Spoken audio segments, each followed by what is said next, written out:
Olá pessoal, tudo bem com vocês? Minhas saudações e cumprimentos a todos e todas que estão acompanhando o canal. Mais uma vez, professor Lucas, professor de Direito Tributário e Processo Tributário. Sejam todos bem-vindos. Antes que eu esqueça, se você não é inscrito, peço que se inscreva no canal, curta o vídeo, compartilhe com os colegas, me ajude a fazer com que o canal cresça e assim atinja o maior número possível de pessoas aqui no YouTube, me ajudando a fazer com que o YouTube faça com que os meus vídeos consigam ter um maior alcance aqui na plataforma e todos possam ter, assim, de maneira mais fácil e gratuita, acesso a esses vídeos de aulas, para que todos consigam, junto conosco aqui no canal, se preparar para a segunda fase da OAB, tá? Na nossa matéria em Direito Tributário.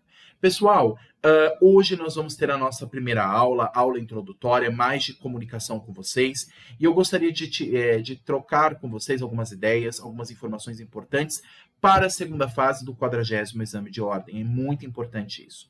A primeira fase já passou e parabenizo a todos que foram aprovados, mas agora a segunda fase é uma nova etapa, uma nova dinâmica, um novo modo de preparo, e nós vamos trabalhar isso aqui, pessoal, ao longo das aulas. Nós teremos aqui aulas teóricas e práticas em preparação para o 40º Exame de Ordem, para essa segunda fase em tributário. Nós vamos entender como é que é a prova, como ela se organiza, quais são as questões que caem discursivas e a peça profissional, como é que funciona esta dinâmica de segunda fase, qual o vademecum levar para consultar na segunda fase, como marcar esse vademecum para a segunda fase, enfim, são tantas as dúvidas, tantas as considerações que muitos alunos fazem, que é importante trazer esses vídeos, esses tutoriais, para passar para vocês essas informações, porque eu considero importante, vocês compartilhando também com outros colegas é importante, para que todos saibam como se organizar para a segunda fase. Primeira coisa que eu considero fundamental, pessoal, é a gente analisar em conjunto como é uma prova de segunda fase. Não sei se vocês já chegaram a ver isso no site da OAB-FGV.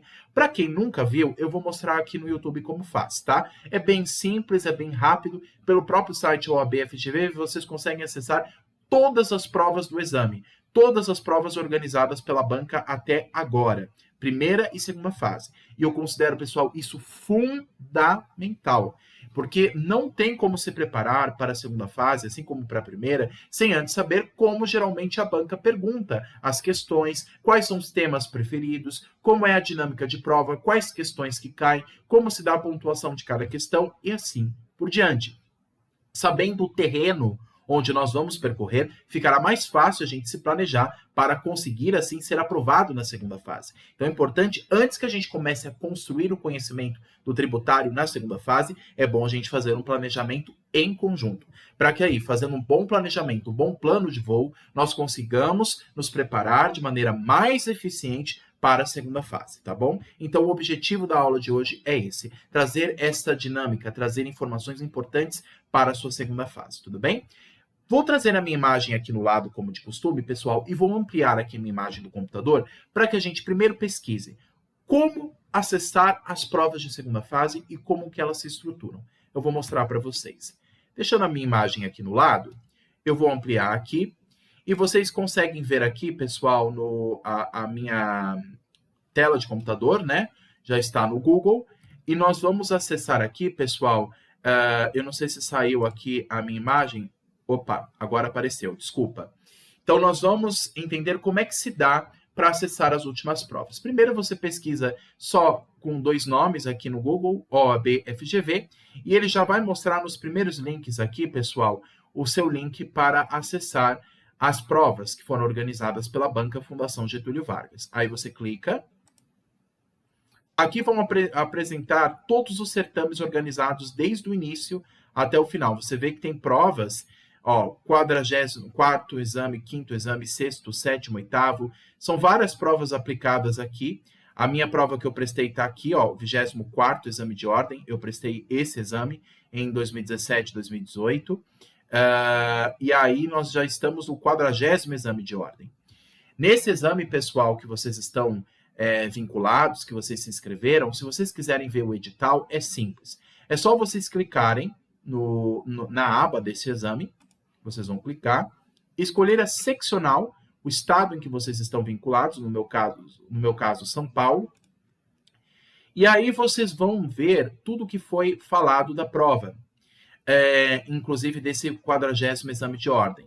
Nós temos, por exemplo, o edital e horário de realização da prova objetiva, locais e horário de prova.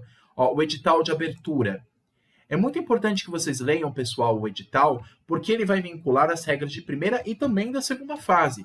Então, por exemplo, nós temos aqui no edital as disposições gerais da prova, como que ela se estrutura, a sua inscrição no exame da OAB e várias outras questões, ó, disposições gerais da inscrição.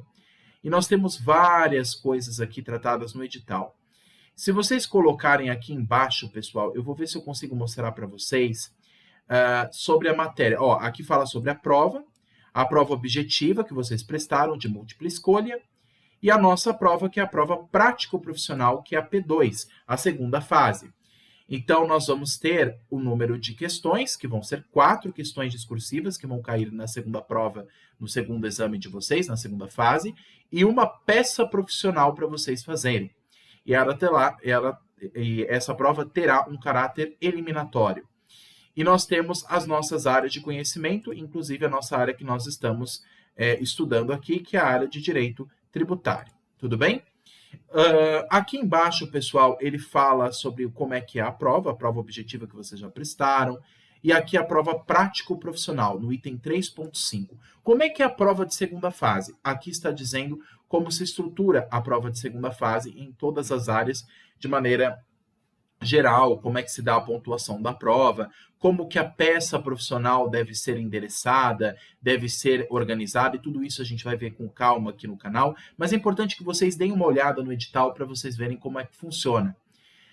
As disposições sobre a aplicação da prova, e aqui embaixo, pessoal, se vocês colocarem aqui nas disciplinas que caem neste 40º exame de ordem, vocês podem até colocar aqui, eu vou colocar para facilitar.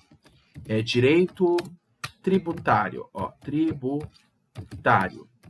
Vou ver se eu consigo mostrar para vocês. Olha só, aqui. Quais são as matérias que vão cair em direito tributário, tanto na primeira quanto na segunda fase? Aqui no edital, tem todas elas, que é na página 36 aqui do edital, tem as matérias que caem em direito tributário que nos interessa agora para a segunda fase.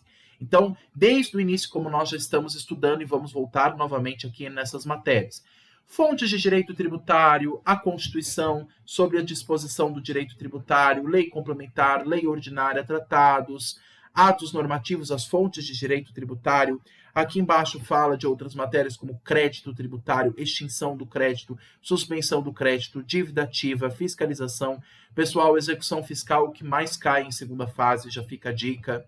E nós temos as peças profissionais que caem em segunda fase. Por exemplo, mandado de segurança, ação declaratória, ação de consignação em pagamento, ação de execução fiscal, embargos à execução fiscal, ação anulatória, inclusive a peça que caiu no exame anterior, no 39º exame, esse exame anterior ao nosso, foi uma ação anulatória. Então, pessoal, aqui no edital fala de todas as matérias que nós vamos tratar aqui no curso.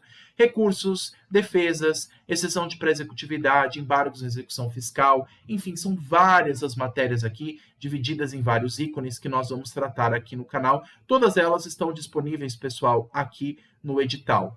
Inclusive, o que eu posso levar para a segunda fase? Isso é uma outra coisa que é importante dizer aqui. O que eu posso levar na segunda fase para a consulta? Como saber? Está também no edital, logo na página seguinte, na página 37. Os materiais que vocês podem levar, os materiais permitidos, e os materiais não permitidos, ou seja, proibidos. Nós temos, pessoal, vários materiais que vocês podem utilizar, inclusive para consulta. Eu falei para vocês que vocês podem levar pelo menos 1 ou 2 vademecums para consulta na segunda fase, que tenham as legislações. Então, Constituição Federal, Código Tributário Nacional, a Lei de Execuções Fiscais. Existem, inclusive, pessoal, vademecums, e eu já até comentei isso aqui no canal, de direito tributário, que é importante que vocês levem para a segunda fase. E tudo isso está disponibilizado aqui no edital, que vocês podem levar, e o que nesse vademecum pode conter. Agora, o que não pode levar, dentre tantas coisas, por exemplo, pessoal, uma das coisas que eu gostaria de trazer, por exemplo, códigos comentados. Cuidado com isso. Quando vocês forem comprar um vademecum para levar na segunda fase, em preparação para a segunda fase, para consultar no exame, não levem vademecums que tenham comentários embaixo, ou seja, livros de doutrina. Isso não pode. Claro que remissão referencial, que é feita embaixo, remissão a um determinado dispositivo legal, isso é permitido. Então, por exemplo, quando vocês compram o Vademecum da Saraiva, não sei se vocês já viram no Vademecum que tem um artigo de lei e embaixo, ó, vide artigo tal da Constituição, vide artigo tal do CTN. Ele faz menção a outros artigos da lei que tem conexão àquele que você está lendo. Ou seja, fazer remissão sobre determinado dispositivo de lei, isso é permitido. O que não pode é ter nesses códigos comentários de doutrina. Ah, segundo o autor fulano de tal, segundo o professor Paulo de Barros Carvalho, segundo o professor Roque Antônio Carrasa, nós do direito tributário, segundo tal professor, esse dispositivo se refere a tal coisa. Não pode. Comentário de doutrina, livro de doutrina, não pode ser levado em segunda fase. Ah, mas eu tenho um livro de doutrina que eu gosto, do professor Paulo de Barros, do professor Roque Carrasa, do professor Luciano Amaro e assim por diante. Não pode. É somente Vademecum que vocês vão precisar levar. Não pode levar até mesmo xerox, então não pode levar dispositivo de lei impresso em folha avulsa. O ideal é levar o próprio Vademecum mesmo. Outros livros, o livro de doutrina, como eu falei, revistas, apostilas, cadernos.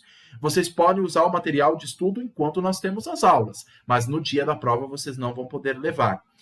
Súmulas comentadas não podem, legislação comentada não pode, somente quando se faz remensão a um determinado dispositivo, mas comentário de doutrina sobre uma legislação não pode, tá bom? Então, eu não recomendo, até porque o edital não permite. Anotações pessoais e transcrições, pessoal, muito cuidado com isso. Tem muita gente que gosta, e eu até entendo isso nas dinâmicas de aula, de fazer anotações no Vademecum. Pessoal, não pode ter anotação em Vademecum para a segunda fase. É importante dizer isso. Não, segundo o artigo tal, ele se refere a determinado dispositivo que está previsto em... Não coloca nada por escrito no Vademecum. O máximo que vocês podem fazer, e nós vamos ensinar isso aqui, é você fazer um grifo simples no próprio Vademecum, de maneira simples, com lápis, apenas de maneira bem discreta, sem chamar muita atenção. Até porque na segunda fase, pessoal, vocês vão ver isso no dia da prova, vai ter o fiscal de prova e eles vão analisar todo o Vademecum de vocês, as páginas, para ver se não tem nada anotado, post-it não pode ter, somente marcador de texto, mas o marcador sem nenhuma escrita. Marcador pode, clips pode, mas não pode ter aquele post-it, sabe? Aquele adesivo que você anota em cima e coloca na página. Não pode ter anotação, não pode ter post-it, não pode ter comentário de doutrina. Então, muito cuidado com isso, e por isso que eu estou reiterando aqui no canal, pessoal. Deem uma olhada no edital, porque aqui tem todas as regras para vocês analisarem para esta segunda fase, até chegar aqui à página final. Ainda tem outras, né? 38, aí nas últimas aqui, temos a declaração, né, de insuficiência financeira, aí não tem nada a ver com o que a gente está analisando, mas as regras do edital vão até a página 38 aqui, tá? E vocês conseguem, como eu falei aqui, no próprio site, no 40º exame de ordem, para vocês entenderem como que se dá a dinâmica da segunda fase, tudo bem? Eu estou aqui no site, como vocês viram, da FGV, e aqui tem as provas de primeira fase, como nós vimos, e o gabarito. E depois, quando lançar a prova de segunda fase, vai aparecer aqui também, ela digitalizada, junto com o gabarito, tá bom? Ok, professor, você mostrou para nós o edital de abertura, que vincula tanto a primeira quanto a segunda fase, né, do 40º exame de ordem. Nós analisamos, portanto, o edital de abertura, como se dá a dinâmica de prova, que o edital já estabelece. Mas aí vem a dúvida. Como é que é uma prova de segunda fase? Como é que ela se organiza? Se o 40º exame de ordem ainda não teve segunda fase, como posso acessar as provas anteriores? Do 39º, 38º, 37º e assim por diante. Como saber o que caiu na segunda fase dos outros exames anteriores ao nosso? Nós estamos no 40º exame. O que caiu no 39º, no 8º, no 7º e assim por diante? Então, vocês vão assim fazer o seguinte, pessoal. Vou tirar essa aba aqui, vou voltar aqui do início. Aí nós vamos analisar o exame mais recente aqui, o 39º, que caiu no final do ano passado. É o mais recente que temos. Nós vamos clicar aqui, fazer o mesmo que fizemos anteriormente, escolher a seccional da OAB, no meu caso, do meu estado, São Paulo, clica aqui. Aí nós vamos analisar aqui como é que foi essa prova, a sua segunda fase. Lá embaixo, nós temos aqui a prova da primeira fase e logo embaixo a da segunda fase. Ah, o que caiu em tributário? Vamos dar uma olhada aqui, ó. Nós temos o padrão de resposta definitivo em direito tributário. Vocês clicam nele. E vocês também podem ver a prova como ela caiu, o caderno de provas. Aqui embaixo tem de tributário. Então, primeira coisa, pessoal, eu até gostaria de ampliar aqui essa imagem, até para mostrar para vocês como é que é a prova. Eu não sei como é que amplia. Eu acho que eu teria que baixar aqui o PDF, é que eu considero importante para a gente analisar em conjunto. Eu vou ver se eu consigo. É que aqui eu não estou conseguindo ampliar. Mas eu queria ampliar para vocês até para mostrar a prova de uma diferente perspectiva. Mas aqui, pessoal, vocês conseguem ver como é que são as páginas, né? Como é que é a prova de segunda fase, a capa dela, que sempre mostra as instruções que caem na segunda fase, o que cai, o que é perguntado, né? E aqui embaixo nós temos também as questões. A primeira página é sempre com as instruções da prova, e aqui embaixo já começam as questões. A prova, pessoal, sempre tem uma peça prático-profissional, que cai em segunda fase. E, pessoal, muito cuidado com aqui, porque a peça prático-profissional é a parte que mais pesa na prova, porque metade da pontuação é só dessa peça. A prova, no total, vale 10 pontos. Metade desses 10 pontos, portanto, 5 pontos, está até aqui embaixo, valor número 5, metade da prova é só a peça prático-profissional. Fiquem atentos a isso, até vou ampliar minha imagem. Pessoal, gravem uma coisa e já deixem claro aqui na anotação de vocês. Prova da OAB em segunda fase é o seguinte: quem erra a peça profissional não passa na segunda fase. Deixem isso como regra de ouro para vocês aqui. Quem erra a peça prático-profissional não passa na segunda fase. Quem acerta consegue passar. Por que isso? Pessoal, por mais que vocês gabaritem o resto da prova, se vocês erram ao colocar o tipo de peça na segunda fase, sabe o que a banca FGV vai fazer? Ela vai anular a sua peça inteira, por mais que ela esteja bem fundamentada. Então, vamos supor que a peça que foi perguntada aqui no exame foi uma ação judicial, mas aí você propôs um recurso, sei lá, uma contestação, uma coisa que não tem nada a ver com o que está pedindo aqui. Aqui na questão, por exemplo, está perguntando sobre ação anulatória. Aí lá na questão de prova, ao elaborar a peça, você coloca ação de consignação em pagamento, por exemplo. Nós vamos ver tudo isso lá na frente, os tipos de ação, de petições iniciais, de peças processuais, nós vamos ver isso lá na frente. Mas o que eu estou querendo dizer é o seguinte: se você erra a peça profissional, o nome da peça, você perde a questão inteira. Então, pessoal, muito cuidado com isso. Essa é a parte que nós vamos treinar muito aqui nas dinâmicas para a segunda fase aqui no canal, tá? A prática da peça prático-profissional. Então, pessoal, errou a peça prático-profissional, não tem choro, não tem velas, não tem lágrimas, não tem nada.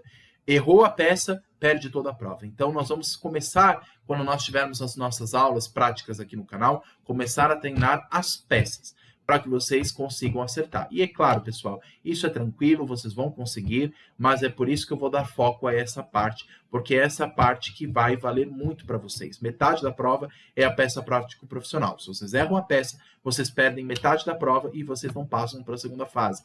Por quê? Porque para passar, vocês precisam de pelo menos 6 pontos. Das 10 questões, dos 10 pontos, 6 vocês precisam no mínimo para passar. Sendo que desses 6, 5 é só da peça profissional. Então, cuidado com isso, tá bom?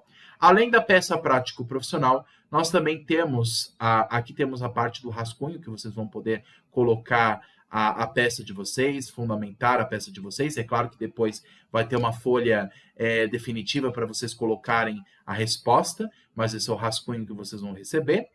Aí nós temos 4 questões dissertativas. Questão de número 1, geralmente vem com um enunciado um pouco longo, e aí geralmente 2 questões pequenas, A e B, que nós vamos treinar aqui no canal, perguntando sobre o assunto que foi tratado aqui.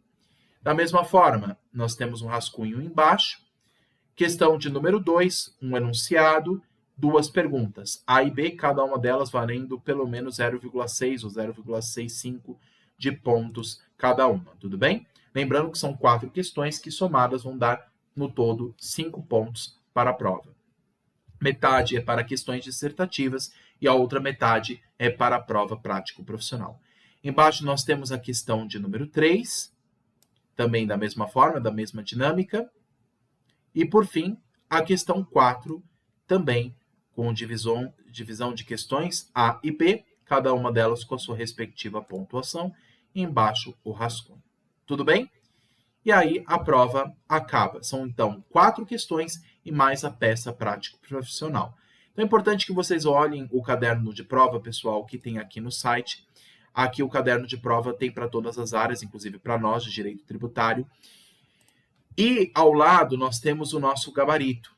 E o gabarito, além de colocar as questões que caem aqui no caderno de prova, tanto a peça profissional quanto as questões discursivas, embaixo ele coloca já o que caiu na prova. Então, por exemplo, aqui caiu uma ação anulatória. O último exame, o 39º, caiu uma ação anulatória de débito fiscal. Foi uma peça perguntada aqui para nós em segunda fase. E nós vamos aprender como é que faz essa peça. Fiquem tranquilos com isso, tá? Então, aqui ele mostra o enunciado e embaixo o gabarito, o que caiu na peça e qual a fundamentação jurídica que tinha que conter na peça. No seu mérito, na parte do endereçamento, na parte dos fatos, tudo isso a gente vai estudar lá na frente. Mas aqui fala o que deveria conter, pelo menos. É claro que o gabarito, pessoal, ele não vai montar para você uma peça como ela deve se estruturar, mas os elementos mínimos que devem conter no seu gabarito. Isso é o que ela vai trazer para vocês. Então, é importante a gente analisar os gabaritos comentados pela Banca FGV e nós vamos fazer essa dinâmica aqui no canal, tudo bem? Aqui embaixo nós temos o que eu acho interessante, ele mostra a pontuação de cada parte da peça, o endereçamento, o que deve conter em cada um dos ícones, a parte do fundamento da peça, do fundamento das partes, a parte da tutela de urgência, a parte dos pedidos, e embaixo o fechamento da peça. Então, cada parte da peça profissional tem uma pontuação específica que a banca traz para nós, tudo bem? E aqui embaixo nós temos, além das questões que nós vimos no caderno de provas, nós temos aqui embaixo o gabarito de cada uma delas. E embaixo do gabarito comentado, nós temos os itens com as suas respectivas pontuações trazidas pela Banca FGV, tudo bem? Isso é feito com todas as questões, com a questão 2, com a questão 3, com o enunciado, o gabarito e a pontuação, e a questão 4 da mesma forma, tudo bem? E é assim que se estrutura, basicamente, a prova de segunda fase. Tudo bem, pessoal? Isso que eu considero importante aqui trazer para vocês é como é que procurar as provas que caíram nos últimos exames. Não só no 39º exame. Vocês podem fazer isso para o 38º, 37º, 36º e assim por diante. É claro que eu vou fazer essa dinâmica aqui no canal com vocês. Vou trazer essas questões e passar por PowerPoint para facilitar a vida de vocês, ao invés de achar na internet. Eu vou passar aqui para vocês no canal, tudo bonitinho, estruturado, para que a gente analise cada uma delas com cuidado quando nós tivermos aqui as nossas aulas práticas, tudo bem? Então, esse é o primeiro ponto que eu gostaria de trazer para vocês, é analisar as provas anteriores, e isso vocês já podem fazer antes da gente tratar aqui no canal, vocês já podem dar uma fuçada lá no site da OAB FGV e entender como é que se dá a estrutura dessas questões, tudo bem? Professor, qual vade-mecum levar para a segunda fase? O vade-mecum, pessoal, que vocês podem pesquisar aqui no Google, até eu vou colocar aqui para vocês. Temos vários vade-mecuns, né? Eu vou colocar, ver se eu consigo achar para mostrar para vocês. 2024, editora Saraiva. Vou ver se eu consigo mostrar para vocês o vade-mecum que eu estou comentando. Eu vou diminuir aqui a minha imagem, aí eu mostro para vocês. Ah, já diminuí? Ah, já estava diminuído, né? Perfeito.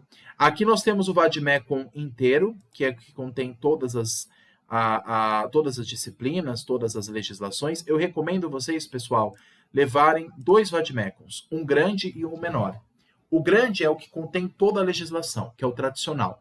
E ele já está na 37ª edição da editora Saraiva, da Saraiva Jur. E esse vade-mecum, pessoal, é muito recomendado, porque justamente é um vade-mecum que observa todas as regras do exame da OAB FGV. Eles, então, vendem na internet o vade-mecum em tributário, tá? Da editora Saraiva, o tradicional, já está na 37ª edição. E nós também temos o específico, que é em direito tributário. Eu vou ver se eu mostro para vocês o atualizado. Vou ver se eu consigo mostrar para vocês o de direito tributário. Eu não sei se eu consigo o de 2024 aqui. Tem da editora Revista dos Tribunais também. Ah, aqui, ó. Esse é muito importante, pessoal, e é de 2024. Já está na 8ª edição. Aqui nós temos o Vademecum, né, na 8ª edição 2024, e ele é só de direito tributário. Ele é o específico que tem as leis específicas para vocês. Então, existe o específico de 2024, da editora Saraiva, e existe o geral, que é esse grandão aqui, que é maior, que vocês podem levar para a prova. Professor, por que você recomenda levar 2 Vademecums ao invés de um? Porque justamente, pessoal, pode acontecer, embora é mais raro de acontecer, mas já aconteceu em alguns casos, do fiscal da FGV chegar e cismar com alguma coisa e não permitir que você use um Vademecum. Mas aí você vai ter o outro de garantia, entendeu? Então, vocês vão deixar intacto, sem mexer, sem riscar, sem fazer nada. Deixar ele totalmente intocável, totalmente sem riscar, sem grifar, nem nada. O geral, vocês deixam assim. O específico, aí a gente aqui vai trazer essa dinâmica de grifar só com lápis, assim, deixar ele certinho, para a gente identificar na hora da prova, colocar algum adesivo de marcação, o que não pode é post-it, mas o adesivo de marcação pode, ou um clips colorido, para vocês identificarem onde fica a legislação sobre artigo tal, ou sobre peça judicial, sobre petição inicial, sobre recurso, qual a fundamentação. A gente vai acessar ali o Código de Processo Civil, que é utilizado, já vou dizendo aqui, para o tributário na segunda fase, ou no CTN, ou na Constituição, ou na Lei de Execuções Fiscais, e assim por diante. Esse Vademecum específico da Saraiva, esse que eu mostrei para vocês aqui, esse específico, ele tem essa legislação voltada para a segunda fase. Ele tem a Constituição, que é o que nós mais usamos, o Código Tributário Nacional e também o Código de Processo Civil. Porque, pessoal, o processo tributário, ele utiliza o CPC 2015 de maneira subsidiária. E nós vamos precisar também do CPC para utilizar como fundamento para a segunda fase. E nós temos algumas legislações específicas. A legislação de imposto de renda, legislação sobre autorregularização incentivada de tributos, tributos de fundo de investimento. Nós temos algumas legislações específicas. E aqui também tem, pessoal, a Lei de Execuções Fiscais, a LEF, também. E possui algumas súmulas específicas do STF e do STJ, que também são utilizadas para fundamentação. Tudo bem, pessoal? Mas aqui, no geral, esse grandão, nós temos outras legislações também, algumas que nós não vamos utilizar, como o Código Penal, CLT, por exemplo, mas o CPC está aqui também, o Código Tributário Nacional também está. Nós temos algumas leis gerais, inclusive, voto de qualidade do CARF, do Conselho Administrativo de Recursos Fiscais, arcabouço fiscal, e também aqui, se não me engano, também possui a Lei de Execuções Fiscais, a LEF, a Lei 6.830 de 80. Mas a nossa maior utilização será com esse Vademecum temático de direito tributário, tudo bem? Eu vou ampliar a minha imagem novamente. Então, essa foi a segunda dica que eu gostaria de passar para vocês, pessoal. Analisar esses Vademecums, comprar eles para vocês utilizarem como consulta para a segunda fase, tudo bem? Analisar as provas e ter os Vademecums de consulta, tudo bem? E essas são as dicas principais que eu gostaria de passar para vocês. E uma terceira dica que eu poderia passar para vocês também, pessoal, é acessar pelo próprio site do Planalto, se vocês quiserem ter algum acesso de alguma lei específica, aí é bem simples. Ou mesmo das súmulas do STF e do STJ, é bem simples. Aí eu vou colocar aqui no lado para mostrar para vocês. Aí é só vocês acessarem aqui no Google a própria Constituição Federal, o próprio CTN, colocar aqui o Código Tributário Nacional. Aqui, pessoal, mostra toda a legislação atualizada, tá? Também vocês conseguem de maneira gratuita aqui acessar. Às vezes aqui nas aulas eu vou precisar mostrar para vocês a legislação aqui pela internet. Eu quero saber sobre as súmulas do STJ em tributário. Existe isso também. Ah, eu quero ver as súmulas só da matéria de tributário. Nós temos aqui pelo próprio site do STJ essas súmulas focadas na matéria de tributário ou em outras matérias específicas. E aqui nós temos no site do STJ os enunciados de súmulas. Tudo bem? Da mesma forma, nós temos pelo STF, aí no site oficial vocês conseguem também ter acesso a esse material. Ó, súmulas vinculantes do STF em matéria tributária, aqui tem pelo site do CARF, do Conselho Administrativo de Recursos Fiscais. Ah, e quais são as súmulas mais importantes? Tem todas elas aqui pelo próprio site, até do Ministério da Economia. Tem aqui as súmulas vinculantes do STF em matéria tributária, súmula vinculante 8, súmula 29, 31, 32, 41 e assim por diante. E as outras demais súmulas nós também conseguimos acessar pelo próprio site e pela pesquisa de jurisprudência aqui do STF. Vocês conseguem acessar aqui, inclusive a versão completa, até comentando sobre essas súmulas, para vocês, caso queiram entender melhor como é que foi a decisão do STF sobre a matéria de direito tributário. Tudo bem? E é isso, pessoal. Essa é a terceira dica que eu gostaria de passar para vocês. E eu vou ampliar aqui, mais uma vez, pessoal, a imagem e passar mais uma dica aqui para vocês, trazendo mais ou menos como é que será a nossa dinâmica da OAB em Direito Tributário. Eu preparei um slide aqui bem curto para vocês, para a gente trabalhar nessa dinâmica, tudo bem? Pessoal, vou colocar aqui no lado a minha imagem, ampliando aqui no PowerPoint.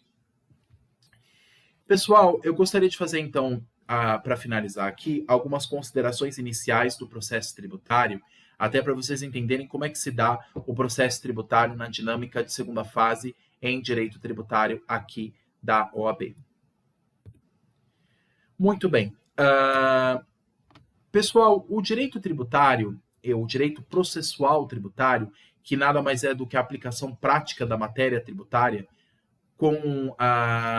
no mundo forense, no mundo processual. Como é que se dá o processo tributário, basicamente, como nós vamos analisar aqui no canal? Nós temos dois processos. O processo judicial, que nós vamos dar maior ênfase para as questões que caem na peça prático-profissional, na segunda fase. Geralmente são peças no processo judicial tributário e que trabalham em conjunto não só o CTN, mas também o Código de Processo Civil de 2015. Aí se aplica para a parte do processo judicial. Já no processo administrativo, nós temos uma dinâmica específica. Aí já tem uma lei específica, que é o Decreto Federal 70.235 de 72, que fala a respeito do processo administrativo tributário no âmbito da União. E essa é a lei que eu destaco, pessoal. Por quê? Porque como a prova que nós vamos prestar da OAB-FGV é uma prova nacional, um exame unificado, este exame não vai perguntar sobre lei de processo administrativo fiscal do Estado de São Paulo ou do município. Então, lei municipal, estadual ou distrital não cai em prova, só leis federais. Então, por isso que eu destaco aqui a lei processual federal, que é o Decreto Federal 70.235 de 72, que fala do processo administrativo tributário, o processo no CARF, o processo perante a Secretaria da Receita Federal, o processo de consulta e assim por diante. Tudo isso está disponibilizado nesse Decreto 70.235 de 72, tá bom? Então, nós temos dois processos que vamos analisar: o processo judicial e o processo administrativo. No processo judicial, nós temos o Estado como interessado na arrecadação do tributo e o contribuinte que quer se defender da tributação. E nós temos no outro lado o juiz, que é o mediador do conflito entre o fisco, poder administrativo, poder executivo, e o contribuinte. E o poder judiciário como mediador dos dois. Já no processo administrativo, por exemplo, os processos que são tramitados lá na Secretaria da Receita Federal, nós temos, de um lado, o Estado como ente interessado, como polo ativo, tanto na arrecadação do tributo, como também como juiz. Então, o Estado, ao mesmo tempo que ele é o financiador, aquele que quer a arrecadação daquele tributo, ele também é o juiz, o mediador do conflito entre ele e o contribuinte. Tudo bem? Então, esse é o processo administrativo fiscal. Nós temos dois processos aqui no tributário, o judicial e o administrativo. Muito bem. Quais outras considerações nós podemos fazer? Pessoal, no direito processual tributário, nós temos também as regras que envolvem na parte do direito administrativo, do processo administrativo fiscal, nós temos as regras que envolvem o direito também administrativo, ao processo administrativo. Por quê? Nós vamos entender, mais uma vez aqui, pessoal, na dinâmica do direito tributário, que tudo começa na esfera administrativa. Então, o lançamento do tributo, a constituição do crédito tributário, isso são tudo etapas administrativas. E, portanto, elas observam uma regra geral que nós já estudamos, inclusive no direito administrativo, que é os princípios da administração pública previstos no artigo 37 da Constituição, que fala basicamente dessa relação do Estado com o particular. E o Estado, ele deve observar princípios e regras, por exemplo, previstos no caput do artigo 37 da Constituição. Os princípios como legalidade, impessoalidade, moralidade, publicidade e eficiência. Os atos administrativos, dentre eles o lançamento tributário, que é, por excelência, um ato administrativo praticado pela administração fiscal, deve observar esses princípios já elencados no artigo 37 caput. Então, vocês vão perceber aqui que a dinâmica do processo administrativo casa muito também com o direito administrativo propriamente dito. Como é que se dá a dinâmica desse processo, os princípios que regem esse processo, como que se dá a cobrança no lançamento, a etapa da formação do crédito tributário, inclusive como se questiona isso na esfera administrativa. Inclusive, nós já falamos na primeira fase que existe a ação de impugnação do lançamento tributário. Essa é uma ação administrativa, que é proposta na esfera fiscal, por exemplo, perante a Receita Federal, se nós falamos de tributos federais aqui. Então, entender a dinâmica do processo administrativo tributário é entender também como é que se dá essa dinâmica dessa relação do Estado com o contribuinte, do Estado com o particular, regidos, obviamente, pelas regras do direito administrativo, como, por exemplo, os princípios da administração. Lembrando que os atos administrativos, eles podem ser analisados pela própria administração e até revogados de ofício, se houver alguma ilegalidade ou inconstitucionalidade. Então, o fisco ele faz isso de ofício, mesmo sem que o contribuinte mova uma ação na esfera judicial ou administrativa. Então, o poder administrativo tem esse poder de autotutela, de autorregulação, de verificar se o seu ato praticado está de acordo com a legislação ou não. Então, a administração pública possui, inclusive, essa prerrogativa, essa facilidade ao verificar os seus atos de ofício. Tudo bem? Muito bem, pessoal. Outras considerações que nós podemos fazer é também de outros princípios que regem o processo tributário, mas aí já focado também no processo judicial tributário. Tanto no processo judicial como no processo administrativo, eles estão vinculados ao texto da Constituição Federal. E a Constituição tem vários princípios que regem ambos os processos, como o princípio do devido processo legal, do duplo grau de jurisdição, assim como também do duplo grau na esfera administrativa, ou seja, o direito ao recurso. Assim como nós temos segunda instância na esfera judicial, nós também temos na esfera administrativa. Então, nós temos, por exemplo, na esfera federal, a Secretaria da Receita Federal como primeira instância. Depois, como segunda instância, nós temos um conselho administrativo, nós temos aqui em São Paulo, na esfera estadual, o TIT, o Tribunal de Impostos e Taxas. E nós também temos o Conselho Administrativo de Recursos Fiscais, que aí já é uma outra instância acima na esfera administrativa fiscal. Na esfera judicial, a mesma coisa, nós vamos ver que existe esse direito ao duplo grau. Então, por exemplo, nós temos os juízes de primeira instância. No âmbito federal, nós temos o juiz federal de primeiro grau, acima dele nós temos os tribunais regionais federais. No âmbito estadual, nós temos o juiz de direito, acima dele nós temos os tribunais de justiça dos estados, o TJ. Acima dessas duas instâncias, do TJ e do Tribunal Regional Federal, nós temos o STJ e o STF. Então, nós temos instâncias na esfera judicial e administrativa. E nós também temos os outros princípios que regem o processo judicial e administrativo, além desse duplo grau, que é o direito à ampla defesa, o direito à defesa. De eu ser notificado do que está acontecendo para propor a minha defesa tanto na esfera judicial, por meio de um recurso ou por meio de uma contestação, ou na esfera administrativa. E aí eu proponho aquela ação de impugnação do lançamento tributário. É um meio de defesa também. Então, o direito à ampla defesa é garantido em ambos os processos. No processo judicial tributário, que tem como base o CPC 2015, o Código de Processo Civil de 2015, esse código também possui princípios próprios, como o princípio da celeridade, da igualdade, da tutela jurisdicional, da motivação das decisões judiciais. São princípios que estão lá no CPC 2015 e que regem não só o processo civil, mas o processo tributário, porque o CPC é utilizado de maneira subsidiária para reger o processo tributário. Então, os princípios que estão lá também regem os princípios da administração tributária, do processo judicial tributário. As decisões judiciais devem ser fundamentadas para que não haja nenhuma anulabilidade, nenhuma ilegalidade. A tutela jurisdicional, ou seja, o direito ao acesso ao poder judiciário, todos têm direito a acessar o poder judiciário para apresentar a sua demanda. O direito de celeridade, de igualdade e assim por diante, para que o processo seja mais equânime, mais célere, atendendo às necessidades daqueles que mais precisam. Quais são outras considerações que nós podemos também fazer, pessoal, a respeito dessa questão do processo tributário, mais especificamente do processo judicial tributário? Nós vamos ver, quando nós estudamos as peças processuais para a segunda fase, nós vamos ver os tipos de peças que caem em segunda fase. E eu vou elencar os exemplos dessas peças que nós vamos estudar aqui no canal, como ação declaratória de inexistência de relação jurídico-tributária, ação anulatória de débito fiscal, que caiu no último exame, ação de consignação em pagamento, ação de repetição de indébito, mandado de segurança, que é um remédio constitucional, tem até uma lei específica sobre ele, que é a Lei 12.016, se não me engano, que é uma lei específica que trata de mandado de segurança, uma lei federal, ação cautelar, ação rescisória e as ações em âmbito de execução fiscal proposta pela Procuradoria, geralmente pelos advogados públicos.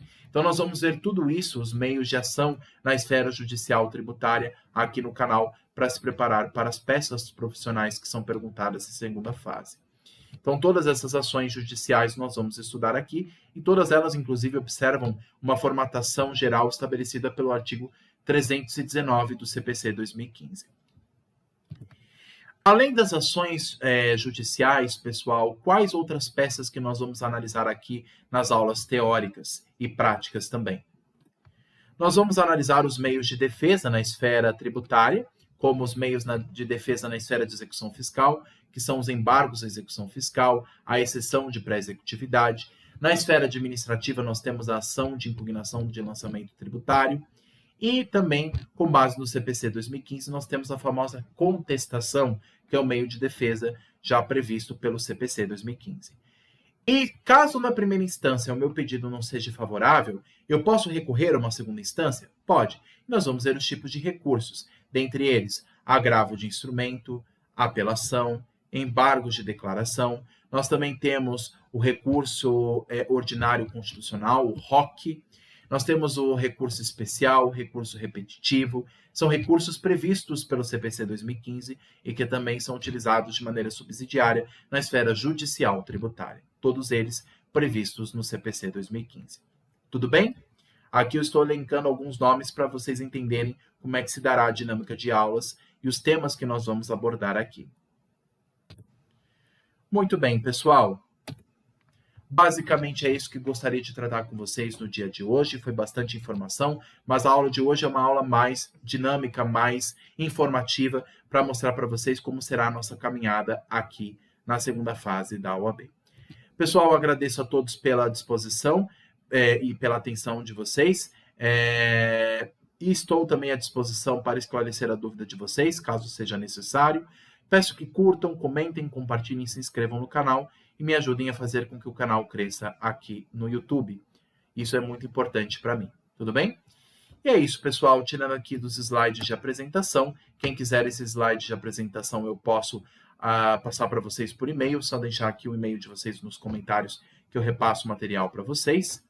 Ampliando aqui a minha imagem. Agradeço, pessoal, a todos pela atenção. Desejo a todos bons estudos e fico à disposição no que for necessário, tá bom? Um abraço e até a próxima. Tchau, tchau.